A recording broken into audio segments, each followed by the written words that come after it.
दोहरे मापदंड भारतीय जनता पार्टी अपना रही है और जिस प्रकार की नैतिकता और भ्रष्टाचार विरोधी वादे वे करते रहते थे, आज वो उनका जो खोखलापन है वो सामने आ गया है। इसके साथ साथ मैं 2-3 चीज़ें और जोड़ दूं। एक अजीब सी फुटबॉल खेली जा रही है। वित्त मंत्री कहते हैं कि जो ललित मोदी जी का पासपोर्ट को वापस दे दिया गया और हाई कोर्ट ने ललित मोदी जी के फेवर में डिसीजन दे दिया गया, उस ऑर्डर को चैलेंज करने की सुप्रीम कोर्ट में जो अथॉरिटी है वे विदेश मंत्रालय के पास है। नहीं, पासपोर्ट अथॉरिटी विदेश मंत्रालय के पास है। विदेश मंत्रालय कहता है कि वो फाइनेंस मिनिस्ट्री के पास है। तो अभी यही नहीं समझ में आ रहा और भारत सरकार ये नहीं समझ पा रही कि कौन सी वो अथॉरिटी है जो इस हाई कोर्ट के डिवीजन बेंच के जो जजमेंट है इसको चैलेंज करेगी। लगता है उनकी नीयत ही नहीं है चैलेंज करने की।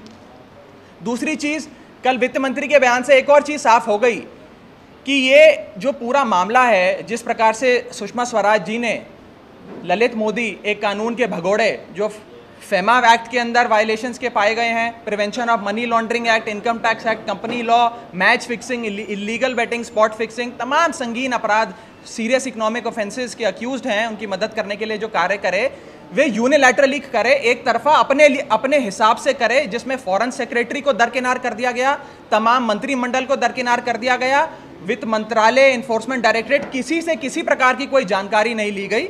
तो इतना बड़ा भ्रष्टाचार जो मोदी सरकार में चल रहा है, इसका जवाब प्रधानमंत्री नरेंद्र मोदी को देना चाहिए। और मैं एक आखिरी चीज़ बस जोड़ूंगा, उसके बाद आपको दूंगा।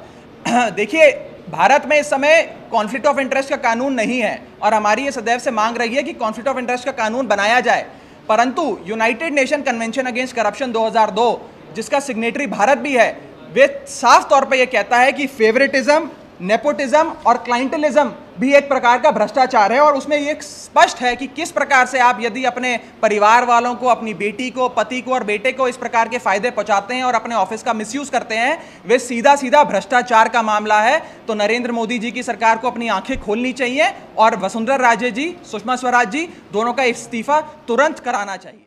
He has worked for a future of peace and cooperation in Africa, and we deeply value his strong commitment to relations with India. India and Tanzania are connected by Indian Ocean.